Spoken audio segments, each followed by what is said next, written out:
Good evening and welcome. My name is Sabyne Denaud, and I work at the International Institute Office as a contract and program manager. Originally from Haiti, I started at IINE as a case specialist in 2016 and was promoted manager in 2018. In my time, I have helped hundreds of refugees from all over the world and individuals throughout the communities. All the support was all done with the communities and at the greater Lowell. Thank you.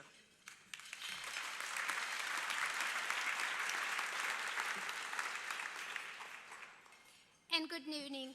My name is Safeena Niazi. I am IINE's Human Resources Coordinator. I'm from Afghanistan. I came to the United States in December 2017. Now I help recruit and support IINE's amazing staff. Welcome to the 14th Golden Door Award Gala.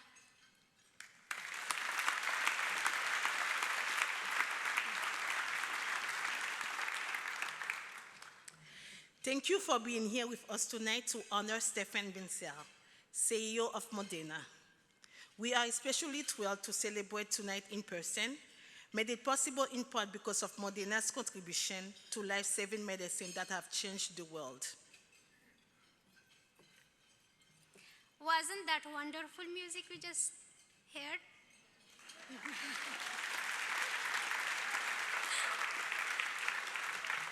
Local composer John Kramer on piano composed the music that began our evening. Thank you.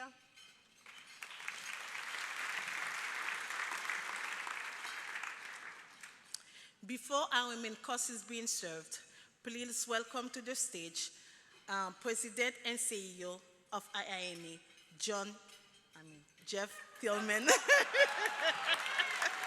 was great.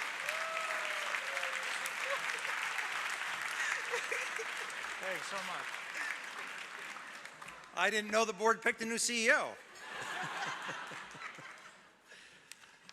So thank you, Sabyne and Safeena, for that lovely introduction and for all the work you and your team and our team does at IINE. It is an honor and a pleasure to see so many of you here tonight in person. Special thanks to John Kramer and the singers for a beautiful beginning to our evening. As my colleague said, I'm Jeff Thielman, and I have the great privilege of serving as president and CEO of this extraordinary organization, the International Institute of New England. Our mission, which we share with all of you, is to welcome, embrace, and support refugees and immigrants as they join New England communities. There you go.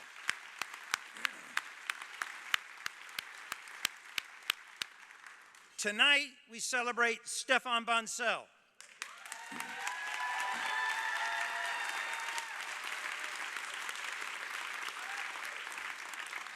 An immigrant whose work continues to save millions of lives and whose leadership made it possible for all of us to gather in person once again.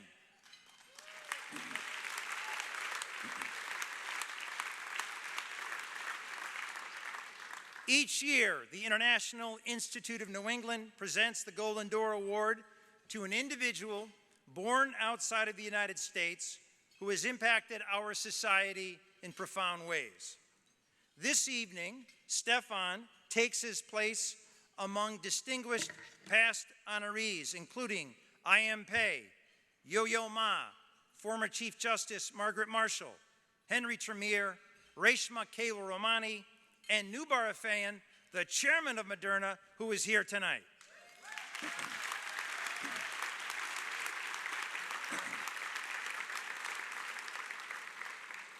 Through their participation in our Golden Door Award Gala, honorees bring attention to the contribution of immigrants to American life, and in doing so, highlight the potential of each and every one of our clients, many of whom who are here tonight. It has been our privilege to get to know Brenda and Stéphane Bancel, and we are touched by their profound generosity to this evening. Thank you so much.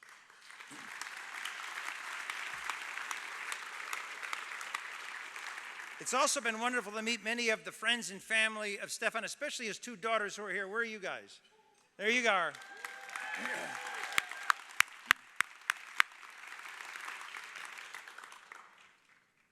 The COVID-19 pandemic has changed all of us. We work differently now. People move a little more tentatively throughout the world, and many of us recognize that we cannot take our collective health and well-being for granted. The pandemic hit immigrant communities particularly hard.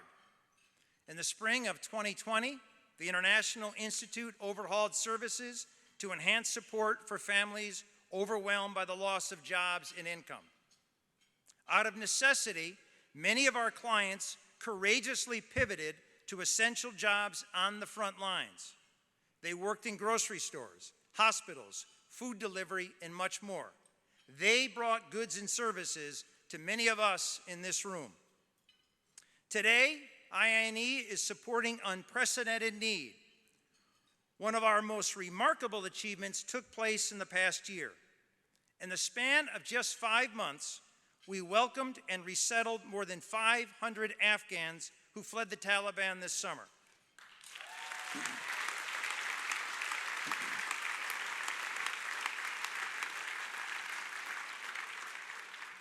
These are some of the bravest people you will ever meet, and a few of them are here with us this evening. We thank you for your service to our country, and we are excited to walk with you as you restart your lives in New England. The intensity of the need for resettlement and support services has never been greater. We are working with wave after wave of desperate survivors of the world's wars. We are now welcoming Ukrainians fleeing a beloved homeland who arrive in our offices daily seeking services and support.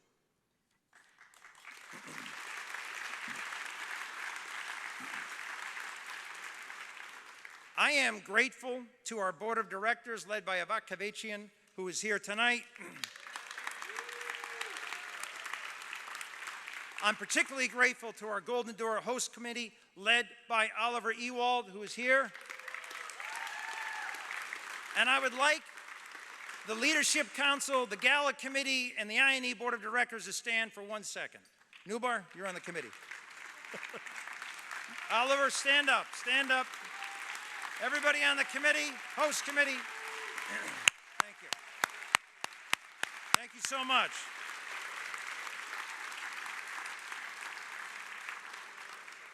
It takes a lot of time and work to organize an event like this, and I want to take a second to thank our Senior Vice President and Chief Advancement Officer, Alexandra Weber.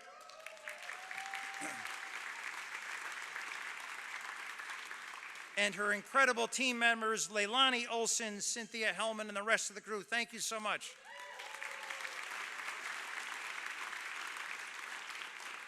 I also want to acknowledge State Representative Vanna Howard, who is here. Vanna is a good friend of ours. She's a native of Cambodia, a refugee from Cambodia, and she worked extremely hard in the legislature on our behalf. Thank you, Vanna. I don't know where you are. There you are.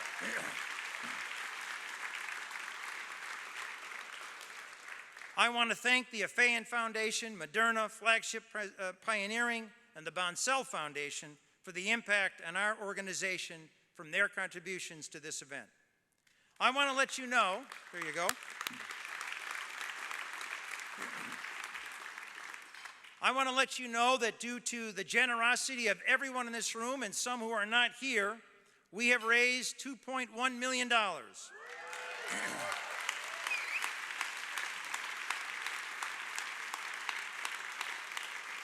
An unimaginable goal and the most successful fundraiser we have ever held. Thank you so very much.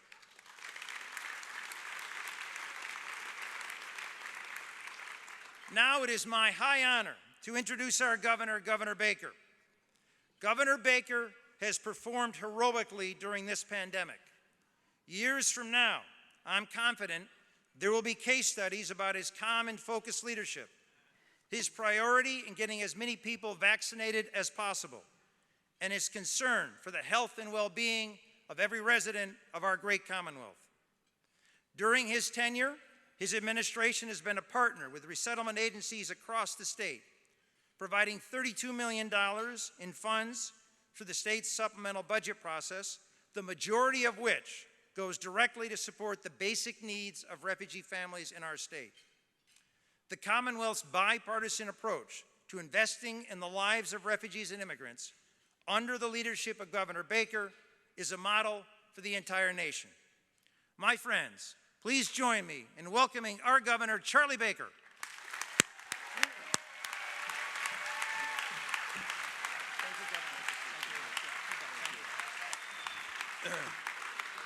So,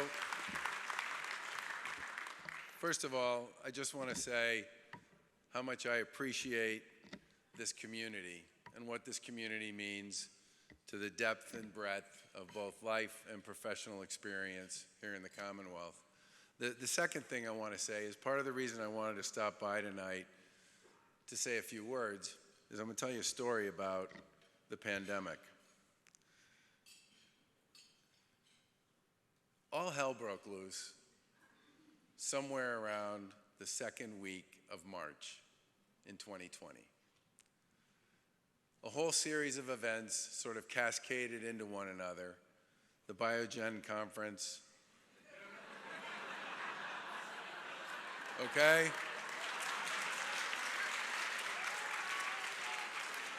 The inability of this country to get a testing regimen in place quickly, which exacerbated some of the issues around that. The lack of all kinds of gear that made life really difficult for our healthcare community, our essential workers, and so many others early on in the pandemic.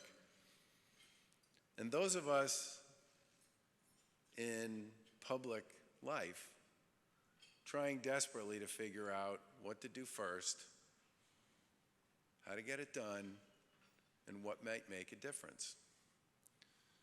Now, my wife is fond of saying that there was no Monday, Tuesday, Wednesday, Thursday, Friday from about the middle of March until the end of June.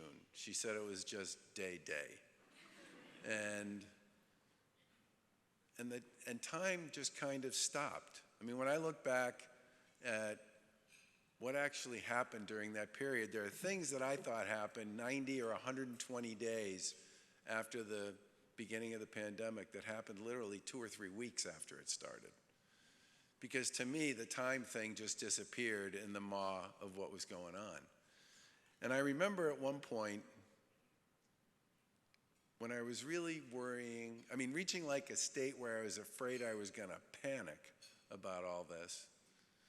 And I was driving home around 10:30 at night, and I remember exactly where I was.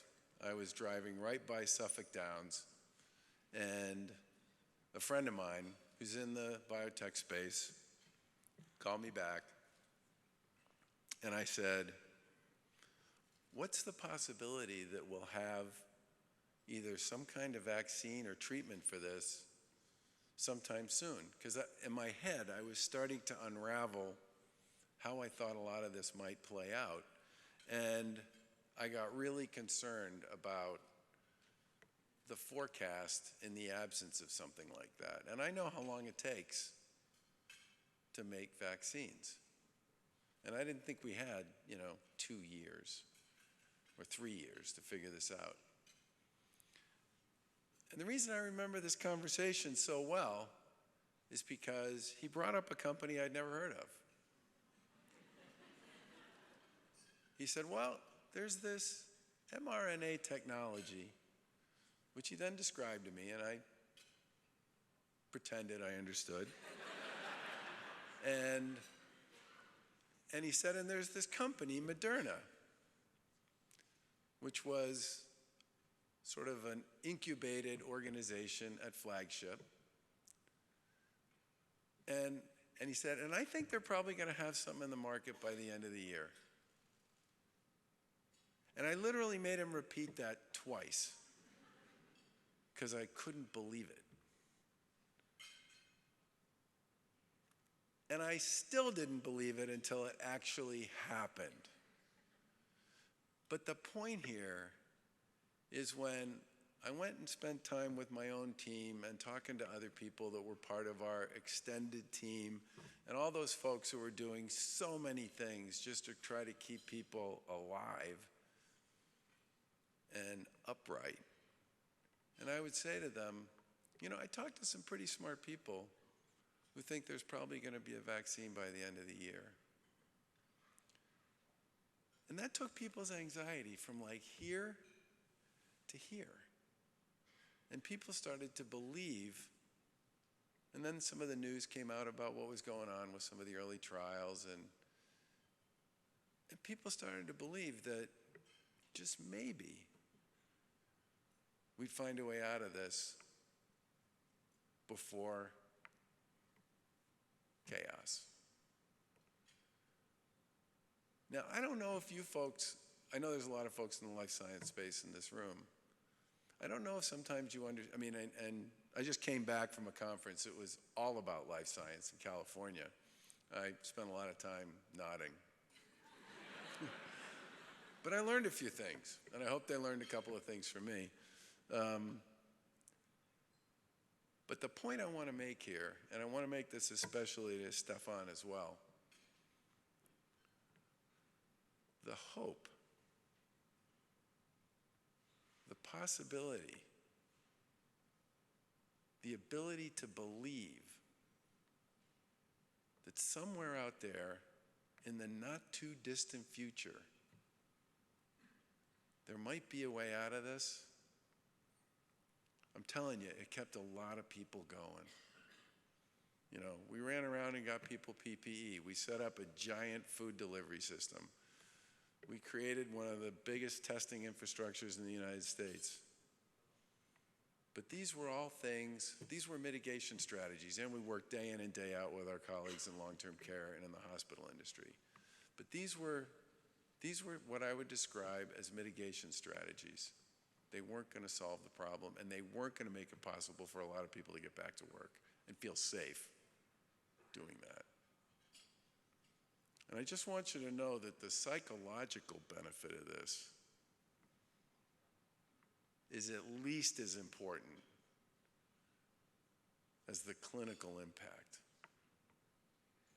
The clinical impact didn't happen until we started vaccinating people in January. I'm telling you, the psychological benefit of this, of knowing that this was coming and that it was possible that it might actually land by the end of the year, it kept a lot of people going, including me and my wife and a whole bunch of people who worked in the public sector day in and day out to try to do all the things we needed to do to try to keep people safe. So my message to you, Stéphane, is gratitude to you and to everybody else, not just here in this room, but around the world and around the Commonwealth and around the country. We spent 10 years trying to solve a really knotty problem and showed up just in time. Because, honestly, the impact psychologically of this, which never really gets the same attention that the learned papers that talk about what it was all about can possibly deliver, was also a major piece of how we and so many others got through the worst of this whole circumstance over the past 2 years. So congratulations to you, to all the folks at Moderna, to the folks at Flagship, and everybody who played a part in all this.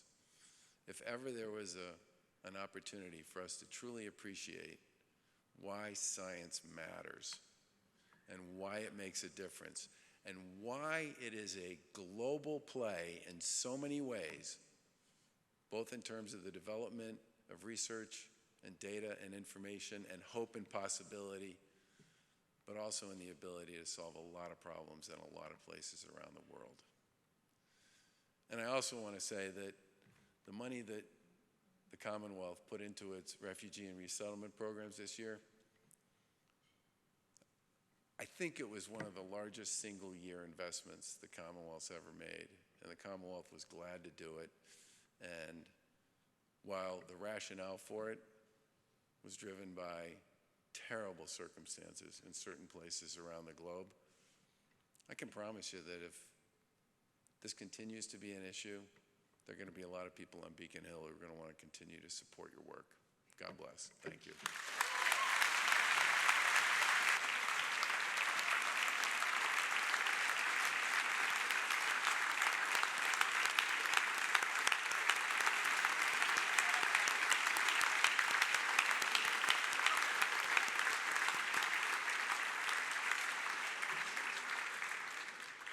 Thank you, Jeff, for highlighting IINE's mission, and to Governor Baker for your inspiring works and leadership. Now, the main course is about to be served. Please enjoy dinner. We'll be back soon.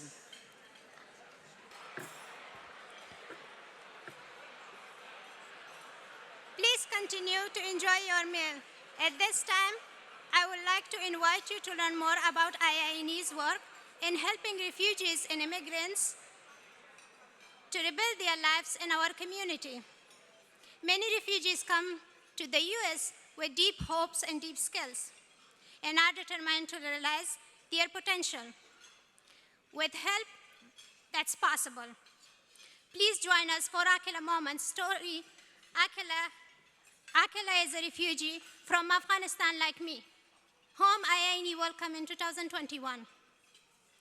With support from IINE and community volunteer, Dr. Bill Mason, Aqila is realizing her dream to become a doctor.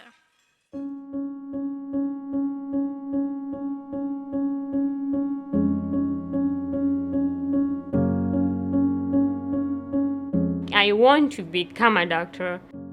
I don't need money, I just want to help the poor people.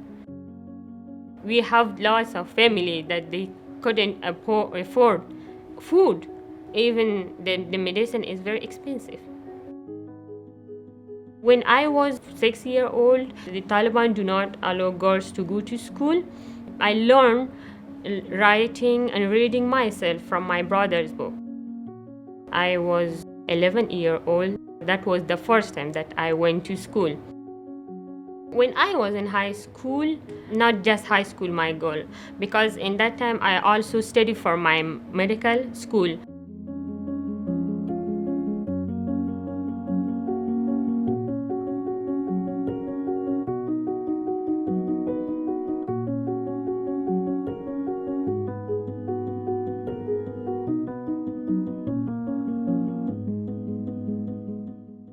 Volunteers are so important to the International Institute in New England for helping us support our clients by introducing them to the community, providing ESOL support, providing one-on-one mentoring, whether that's career coaching or academic coaching. When I view Aqila as an individual, as a physician, what amazes me about her is her dedication to medicine. Her answer is always, I will do it. Anything she sets her mind to, she succeeds beyond expectation. This is a very unique individual.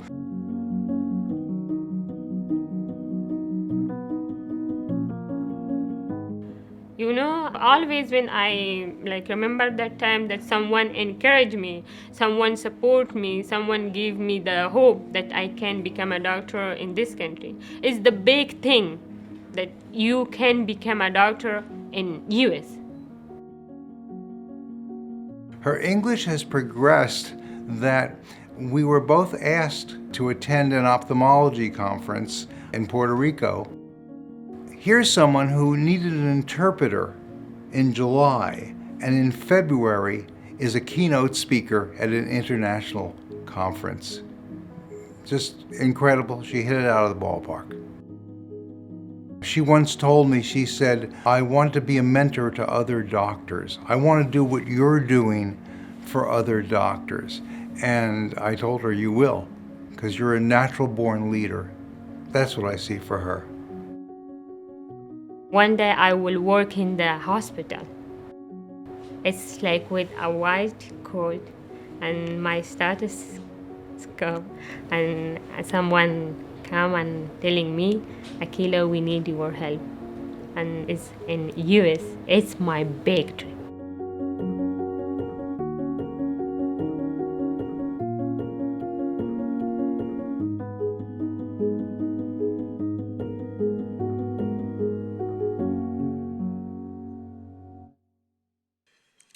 For many of those we served, the big dream, as Aqila says, is to help others.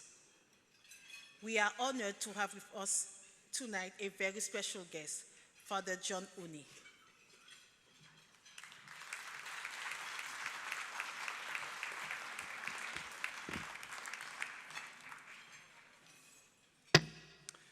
Hi, everyone. Thanks. That was truly an inspirational video. I was given 5 minutes, and it usually takes me 5 minutes just to say hi, but I'm going to be very disciplined tonight and get on with things in a good way, I hope. It was great to hear the governor. The governor is always not just, the chief of the Commonwealth on that level, but he's inspirational, and he's been a great role model and example throughout these past 2 years. Jeff Thielman, I want to thank you, and Brenda and Stéphane, your beautiful family, Chloe, Olivia. It's such an honor to be here and for everyone to be gathered this evening. I'm the pastor of St. Cecilia Church. It's in the kind of Back Bay, Fenway, South End neighborhood of Boston, and I'm honored to be here tonight and to have been asked to say a few words about our honoree, Stéphane, and as you receive the Golden Door Award from the IINE. It's a little bit daunting to be up here, and je suis très nerveux. How's that for my French, eh? All right? And I speak in front of people, but I don't know what's going on tonight. So anyway, first, I just think we all feel great gratitude toward the International Institute for all that you guys do as an organization for refugees, for immigrants in our city, and just in the general region. From my tradition, the Judeo-Christian tradition, and we have so many faith backgrounds and cultures and ethnicities and traditions in this room, but we will hear common in all of them: welcome the stranger. Don't hurt or harm the alien. Language that we don't necessarily use today. We have different language, but whose clear meaning remains strong and is ever timely for us, especially in this country where not everybody feels the same way about these issues. It is also not the experience of so many immigrants and refugees who come into this country. The International Institute is about these values, though. The values of offering relief, learning, education, and providing training to more than 2,500 people from over 102 different countries recently. Their mission, and the mission of this evening, is to create opportunities, and listen to these verbs, to help people succeed in resettlement, education, career advancement, and in pathways to citizenship. So the values of the International Institute are empathy, compassion, respect for all, sometimes in short supply in our country and in our world. But they are all characteristics of tonight's honoree, Stéphane Bancel. I can't speak adequately or eloquently to his success or his business acumen. It's self-evident, huh? But I can speak about his empathy, his compassion, and his respect for all, the very characteristics and values of the IINE. Beyond those, he's a devoted husband to his wife Brenda, father to Chloe and Olivia. They're all very involved at St. Cecilia in our parish community. You see, Stéphane and Brenda are all about giving back and giving opportunity to others. I not only know Brenda and Stéphane as friends, but as people of deep faith who don't wear it on their shoulders, but who put it into action. Stéphane was educated by the Jesuits in France. That means he is très intelligent, huh? Or as we say here in Boston, wicked smart, right?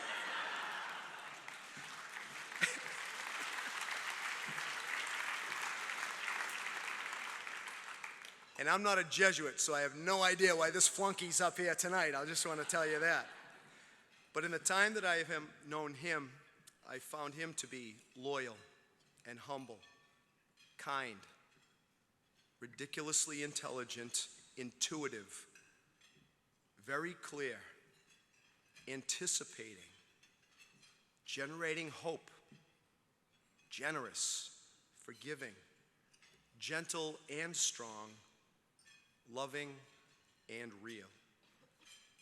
In my case, as a friend, that's what I've observed. But I observe you as a husband, a father, a brother, a nephew, son, as a business person, CEO. You've touched so many people in who and how you are. In his fight against COVID-19 and with the entire Moderna team and so many others, in your desire to come up with a vaccine, you were named Chevalier d'Honneur by French President Emmanuel Macron.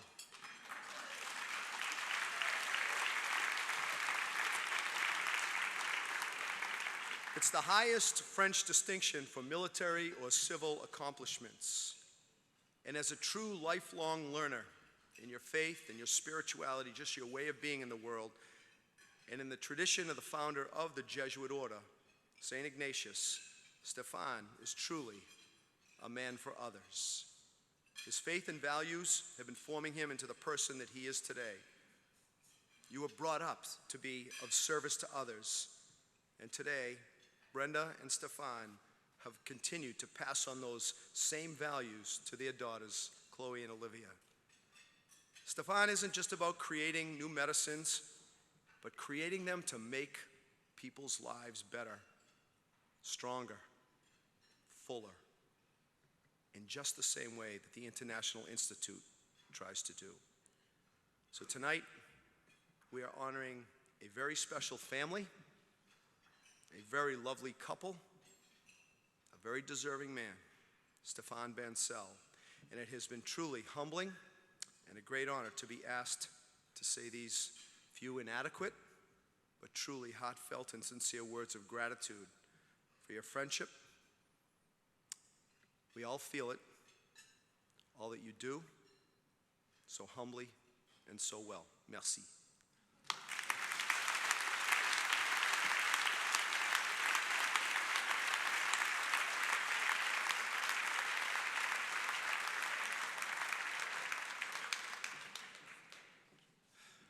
Okay, the governor and the father are now me. Stéphane, the easy part was the fundraising. This is tough act to follow. Good evening, everyone. My name is Oliver Ewald. I'm tonight's host committee chair. And first off, I'd like to thank all the members of the host committee for helping to make such an amazing event possible tonight.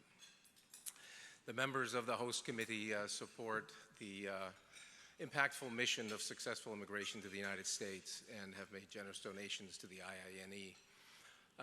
I would like to thank all of you here tonight for doing the same as well, and just let you know that without that support, the IINE would not be able to reach as many lives and touch as many lives as they do. So now for our honoree for tonight. He needs a little introduction as CEO of Moderna.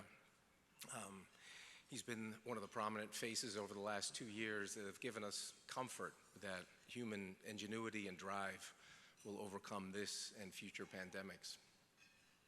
So I want to take a little bit of a different approach tonight. And instead, I'm going to introduce the father who likes nothing more than on summer weekend days to wake up at the crack of dawn when the water is at its smoothest and take his daughters out water skiing. I'm going to introduce the husband who will patiently sit as a photo model in his wife's budding art studio while she's preparing a collection on, of all things, immigration. I'm going to introduce the brother who is always constantly supportive of his family. I'm going to introduce the friend who is always dependable no matter what is going on in his crazy world. And I'm going to introduce the philanthropist who, together with his wife, are so thoughtful and so generous with the means that they have created. And lastly, I'm going to introduce the person who really embodies the spirit of the thriving immigrant.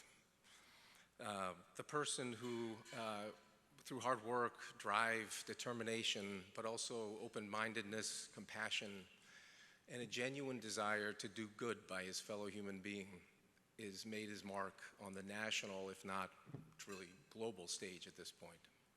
So with that, I proudly introduce my good friend and fellow immigrant, Stéphane Bancel.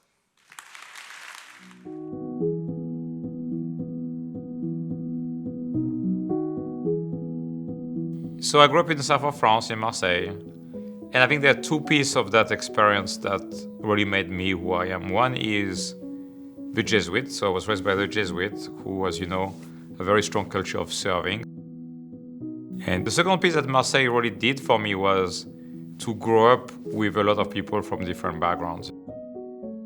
I think it started to make me realize through that first experience that different points of view are actually extremely valuable. Since he has been 15 years old, we've been talking. He's a brilliant guy, working very hard. But all the time I have seen with him that he tried to find experience from older people or people who are ahead of him in life. He's been all the time asking questions, so he doesn't have this ego of, I'm better than the other. Without a doubt, curiosity has brought Stéphane to success, but it's also the person that he is. Very unassuming, very thoughtful, very generous, very kind, and deep desire to have an impact in the world. That's what really drives Stéphane. He said to me, I want to do 3 things in my life. I want to make medicine. I want to help people who are sick. He said, I want to be a good father and I want to be a good husband. And it just said a lot about him, about who he was and what he believed in and what his value system was. And Stéphane, his 20 years with me, he works harder than anyone I've ever met in my whole life, literally. How I got involved with Moderna is Noubar Afeyan. He walks me through what is the idea of Moderna, because we only have one scientist, I learned.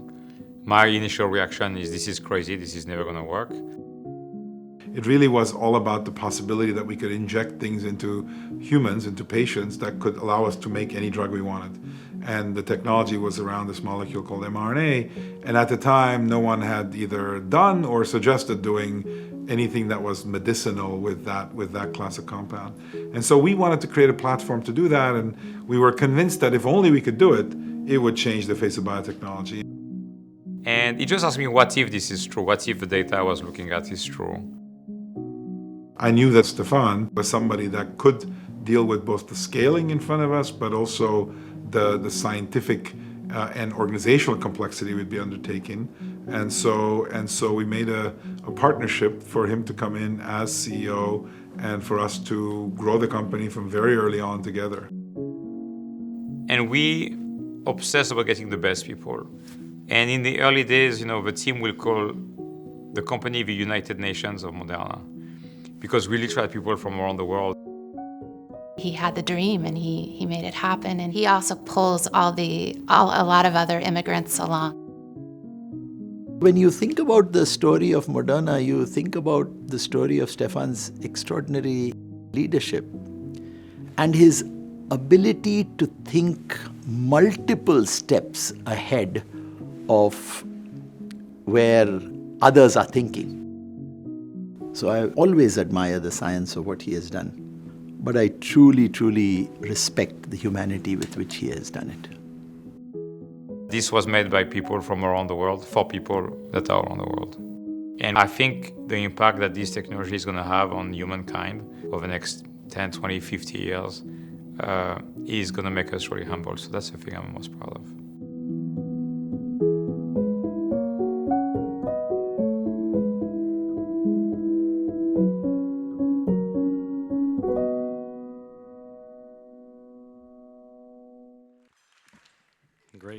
Great video. It really isn't often that our personal professional, philanthropic lives collide or intersect.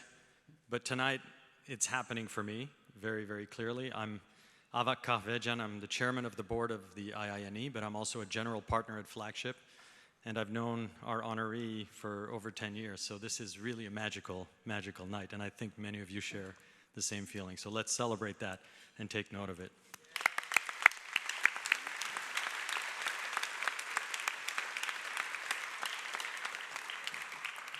So without further ado, I have the honor tonight to present this year's Golden Door Award to Stéphane Bancel. This award represents our recognition of your work and its impact. The Golden Door Award reads, Golden Door Award 2022, presented to Stéphane Bancel in recognition of his extraordinary contribution to life-saving and transformative medicines. Stéphane.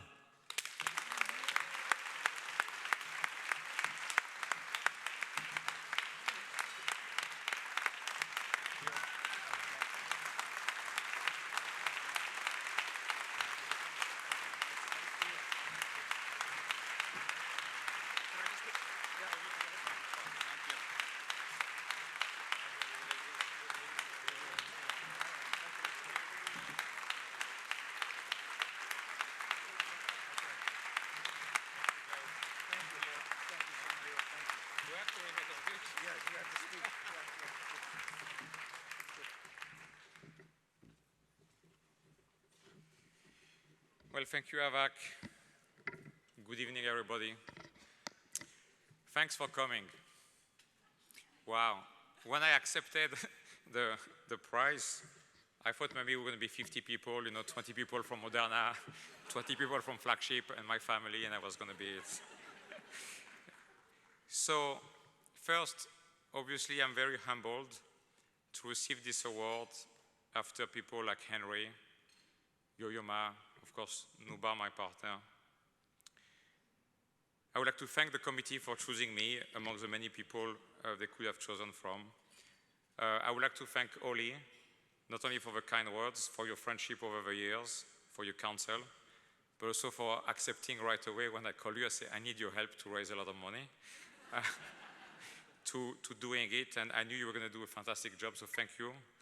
Thanks to the committee, and thanks to every one of you who gave money to this amazing organization helping immigrants coming into this country.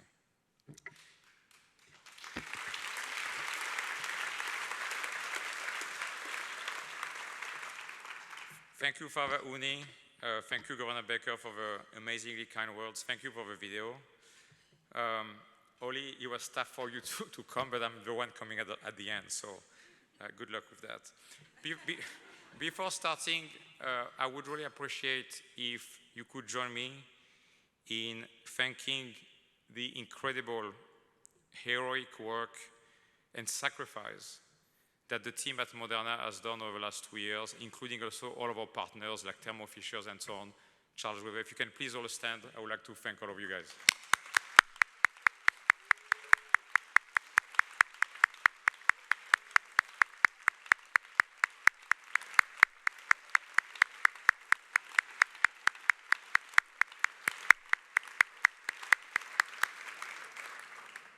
They are the ones who did miracles.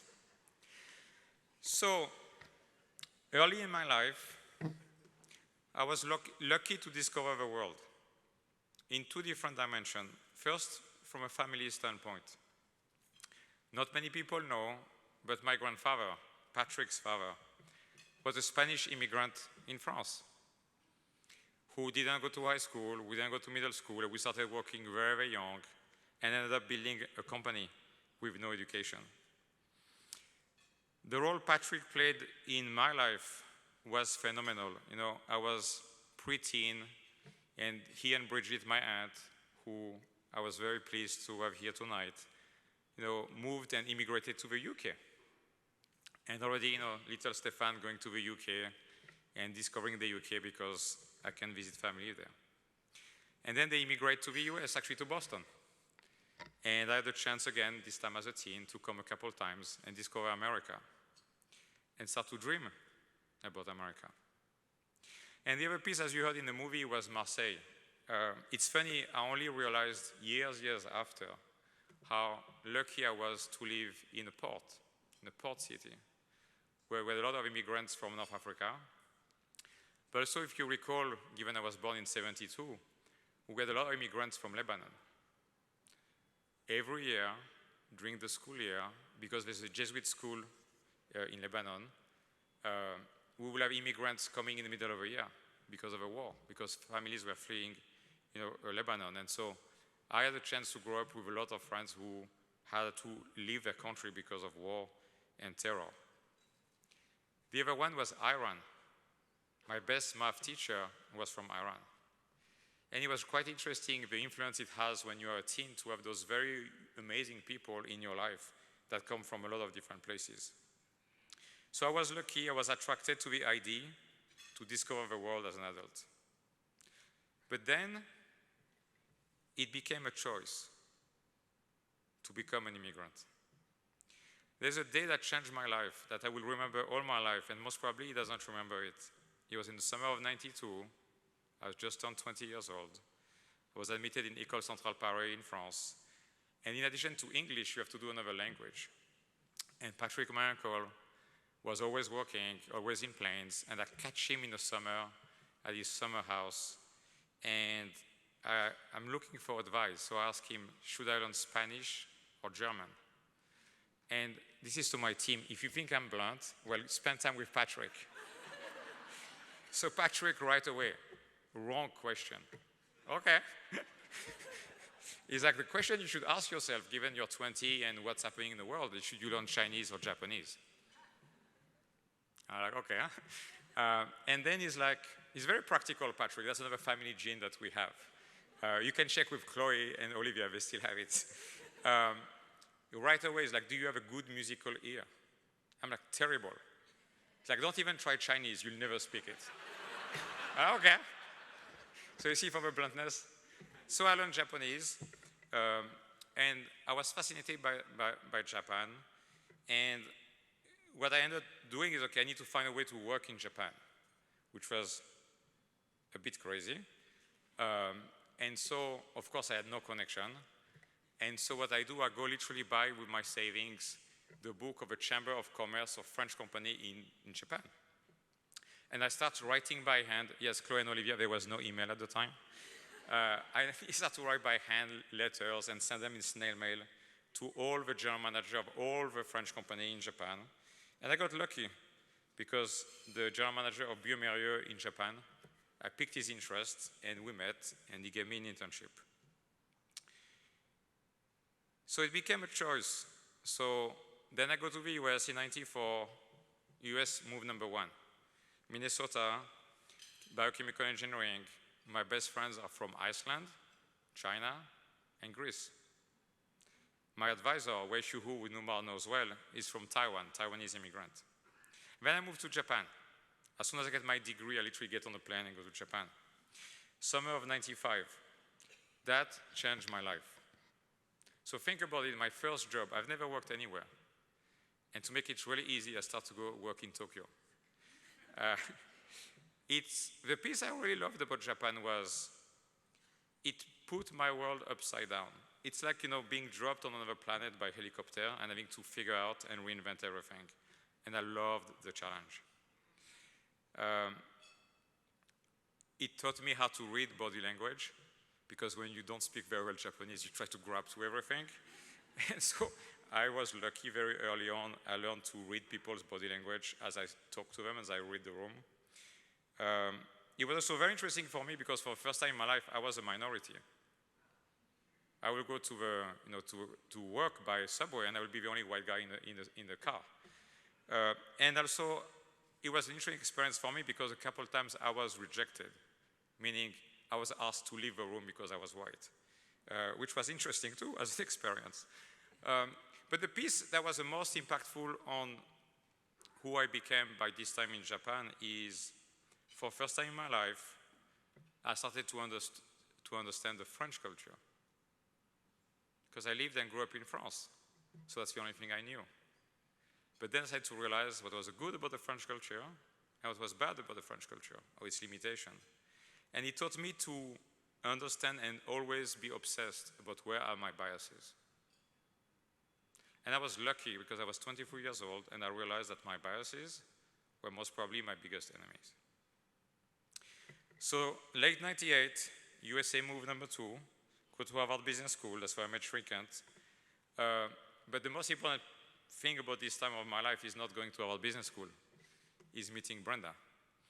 So Brenda is American, but Brenda is not in Boston, to make things easy. Brenda is in Paris, of course. So for a while, we had a long-distance relationship where the French guy is in Boston and the American girl is in Paris. Go figure it out. People are like, you guys are really weird. You know, there's a lot of American women here. But the piece, I think, as I reflect over the years, that is one of the many things that make this marriage great, is Brenda was an immigrant. Brenda had to discover France, has to learn French, has to figure out what do you do when you go to a country where you have no friend and no network and you don't know even how to set up the electricity, Brenda, and you spend the night with your flashlight because you didn't pay your electricity bill because you don't understand it. So I really think, again, that having married somebody who had lived outside our own culture was really important for who I was becoming and who I am today. September 2000, we moved to the UK. It was really entertaining to be in the UK as a French guy. Not because the relationship between the French and the Brits, I've been many times in the UK, and I see Mel smiling. It's because it was very cute for me to work for Eli Lilly and to see Americans thinking that the UK is like just one more state. They speak English, right? And so it was nice for me on the sideline to just watch the Americans and the Brits just speaking like this to each other, just having no idea what's going on. Then we moved to the US, move number 3 to America. We moved to Indianapolis where both girls were born. We didn't stay too long. Chloe was born, I think, 2 or 3 months after we arrived. And we left 2 or 3 months after Olivia arrived. We moved to Belgium. And the way we moved to Belgium says a lot about my wife and how she was amazing. I got a call one day from HR saying, the country head role of Belgium is open. Do you want it? I'm like, can I just call my wife? Give me 5 minutes. So I literally called Brenda. I said, you okay to move to Belgium? And she's like, sure. And like, when? I'm like, well, I'm going to move next week, and you're going to move in a couple of months. And for context, she has a 20-month-old girl, Chloe, who just started to walk, and she's still breastfeeding Olivia, who is 3 months old. And I go to Belgium alone, and she sells the house, the 2 cars, manage the move and everything, and the 2 babies, so thank you.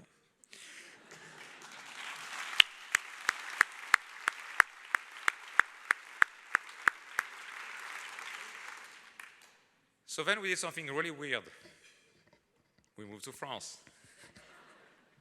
And it was very weird because first I was CEO at 34 years old, which was not how things should happen, of a big public company. And 2 is I never worked in France. So first, I don't know how to write in French very well, especially when you have a CEO and you have to send emails. And then silly things like I go to France and they have a different keyboard. Because of all the accents, it's not even the same order of the letters. So my first call was to the IT team. Can you find me an American keyboard, please? So it was quite a fun experience. And I ended up being called on the front page of a local paper in Lyon, the American cowboy. They did not like my pace too much. So then we moved back to the US, September 2008, move number 4. And again, for context, Olivia is just turning 4. She's been born in India, lived in Belgium, lived in France, back to the US. Chloe is 6 by then. So, what are the lessons that I think I learned about being an immigrant? As we said in the video, I think the value of diversity of thoughts has been really the piece that has carried all my life, that has always made me wanting to seek advice. Seek on my team people that are different. Wanting the best people. And the best people come in many age, skin color, religion, education. Just want the best people. A piece that was interesting about people that are monocultural, people that have only lived in their country, even if they made a few travels, is that I think sometimes they don't appreciate the value of immigrants. When I was in Indianapolis at Lilly, I was super lucky because I was the only one really interested by the very special immigrants' talent. I would always go steal talent, and because they had funny accents, a lot of people say, yeah, they're not so good, and they're actually really, really good. And I think a lot of time, us foreigners get shortchanged because of how we speak. When we go to New Hampshire, I make sure Brenda speaks in the store because I get nothing done. So, as we said in the movie, we have built the United Nations of Moderna over the years. I think we might be one of the companies in the country that has issued the most O visa.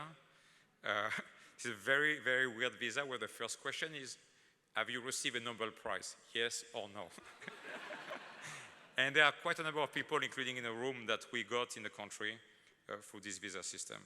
We make our immigration lawyer work really hard. If you think about my team, it's quite interesting that only one member of my team has not lived overseas. And I think in a global world where you want to build a global company, where you want people that have different points of view, again, having had the chance to live outside your culture is so enabling. Chloe and Olivia, we try to raise you where the world is your oyster. You have no idea how proud I was when you guys were 5, 6, 7 years old, and you'll be in an airport with your carry-on luggage, finding the gates yourself, and getting on airplanes like you was just getting in a taxi. Like, it's good. They feel comfortable. Olivia, I was very proud of you when you decided by yourself, with no parental input, as you like to do it, to decide to go to Switzerland for a full semester. Chloe, super proud of you when in high school, after doing 1 or 2 internships in Boston, which is already exceptional for a kid in high school, you say, well, now I need to expand my horizon. I need an internship in Europe. And so you find yourself an internship in Europe.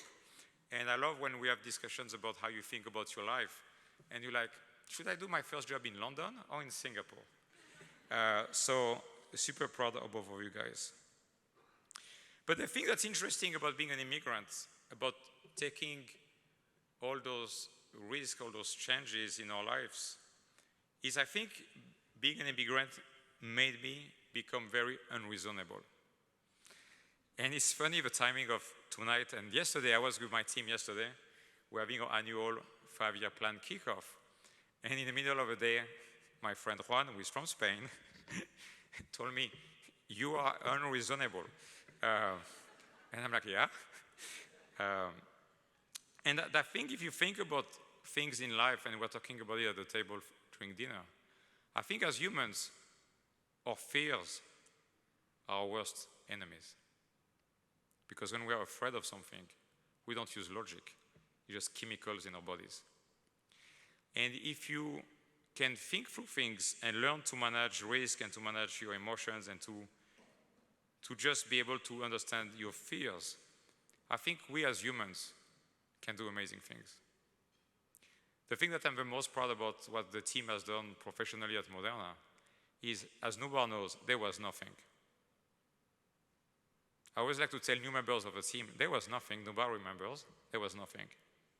And when you visit Norwood, because it's physical, you can see it, you can see the machine, you can see the production. But the same when you go to the labs, you just have to use a microscope. This is all human ingenuity. It's an incredible team who has dedicated their time to thread the needle, to figure out together how to make this science work. We like to say it, science is a team sport. Nobody can do it alone. You need a lot of people. If you're not convinced, go at the drinks, talk to Hamilton in the front.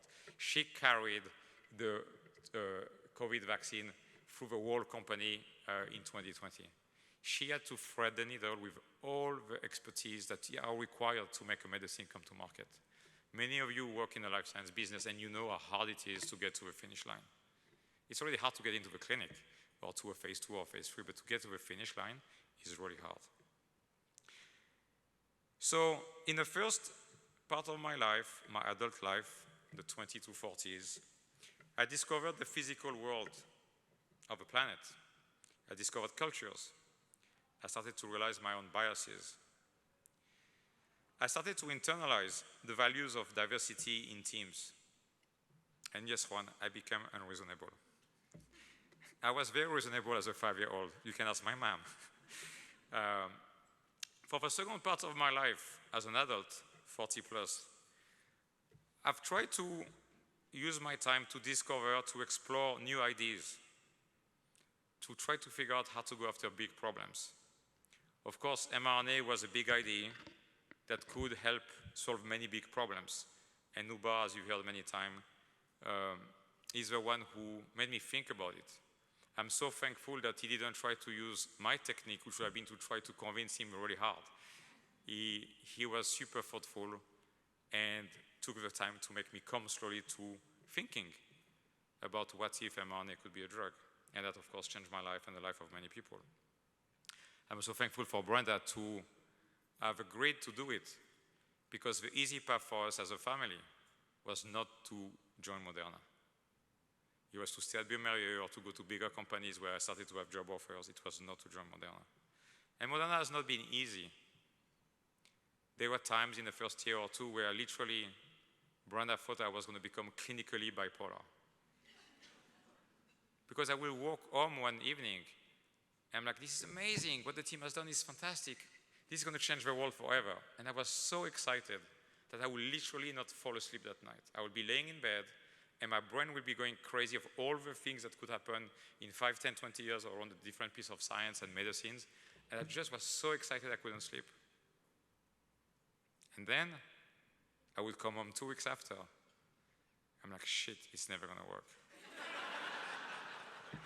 And the yo-yos, because as some of you know, Brenda is an artist, she's a photographer. So science is not her forte. So she would tell me, so which one is it? I'm like, I don't know. The good news with time is the ondulation of a bipolarity just narrowed down. I find in philanthropy a great source of inspiration of trying to work on big problems, to help people that are in big troubles, like Dr. Connelly is doing, Jim, for the homeless, people in prison, mental health. This is one thing where I'm thankful for Chloe to make me understand and realize how big of a mental health crisis we have around the world. For the climate, and I'm thankful for Olivia to have made me realize a lot of things. I know I was a bit slow, I'm sorry, sweetie. And also to help people with education. Like many of you, I came from no wealth. It was a comfortable family.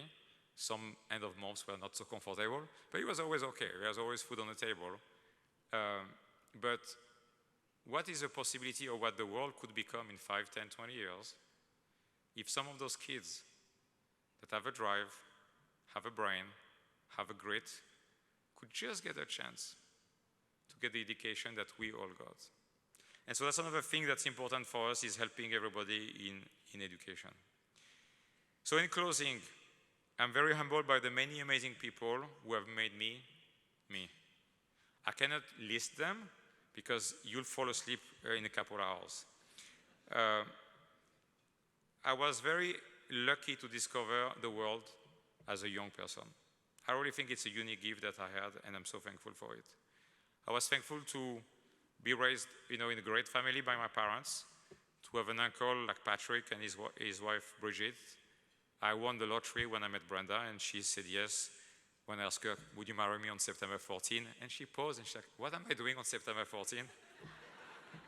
She tells that story a lot. But I really won the lottery. I have amazing kids. I have fantastic friends. I don't have a lot of friends because I don't have a lot of time in my life. But the friends I have, I cherish very, very closely. And I'm so thankful for all of you that have touched me, that have coached me, that have challenged me. I get a lot of that at work. But that's the way I like it.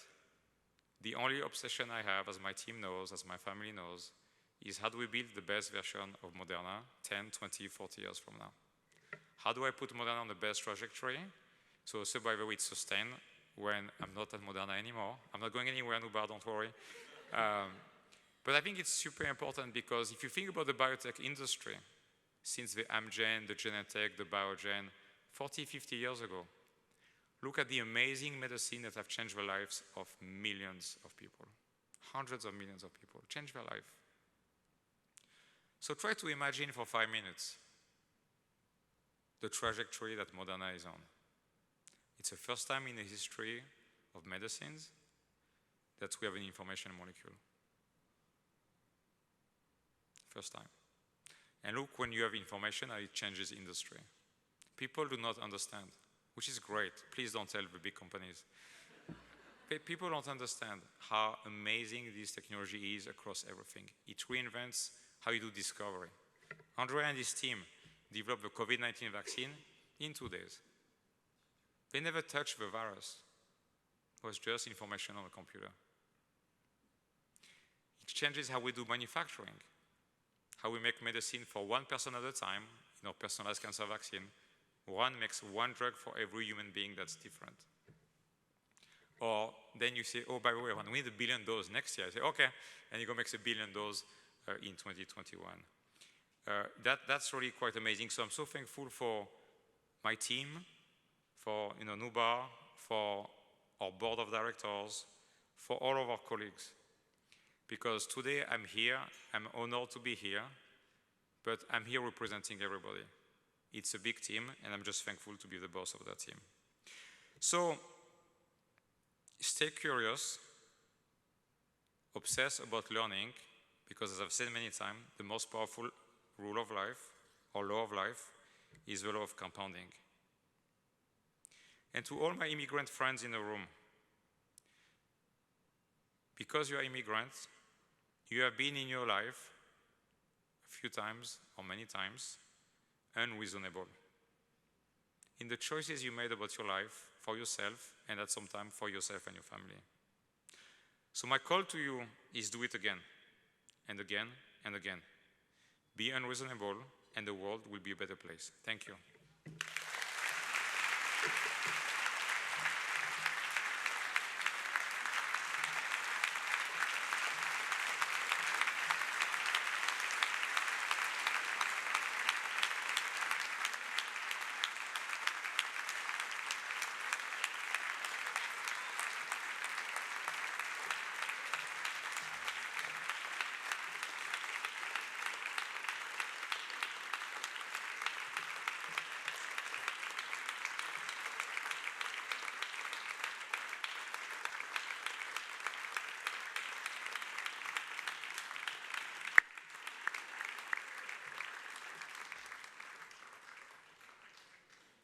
Stéphane, your words and story and impact are an inspiration to us all.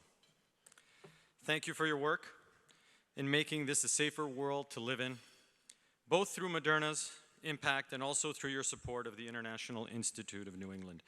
The generous contribution of the Bancel Foundation will significantly strengthen IINE's ability to sustain refugee and immigrant communities and help propel our organization forward.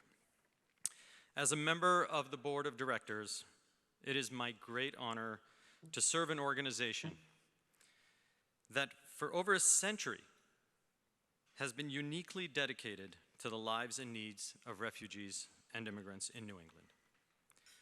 As a board, we have the privilege of stewarding IINE's mission across challenges and triumphs. We are also committed to ensuring IINE has the resources to reach the potential of its mission.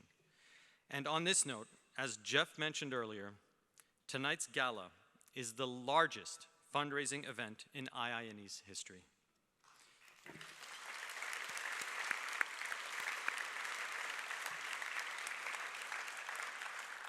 In fact, the contributions were coming in even this morning and throughout the night. We had to change the script a couple of times, and we exceeded our goal, our extraordinary goal of $2 million this evening.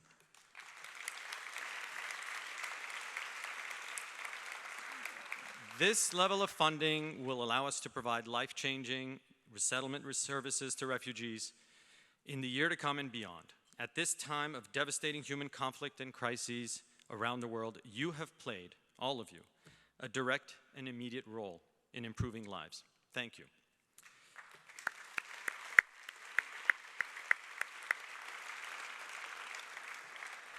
but I will still humbly ask, for anyone who has not had the opportunity to contribute and would like to, we invite you to donate tonight. It's easy. Text to give. The number should be on the screen. And there's also a picture or a QR code you can take a picture of on your table. And that'll link you to the donation page. We are so grateful for your support. Thank you, everyone, for being with us tonight.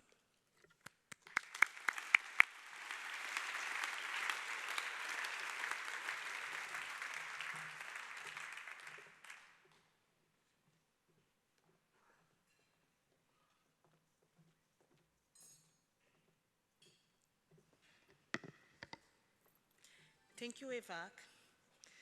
We are now at the end of our program, and it's time to announce the winner of our door prize. Sophie Konoski. Our prize is a 2-night weekend stay at this beautiful Park Plaza Hotel. Congratulations.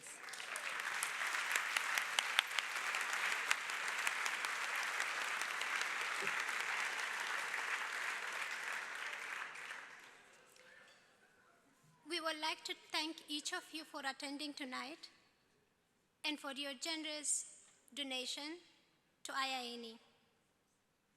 We also like to send our special thanks to Madrona, to Bancel Foundation and Madrona Corporation for their extraordinary support to IINE. Please enjoy your dessert and coffee and stay socialized and connect. Have a wonderful night.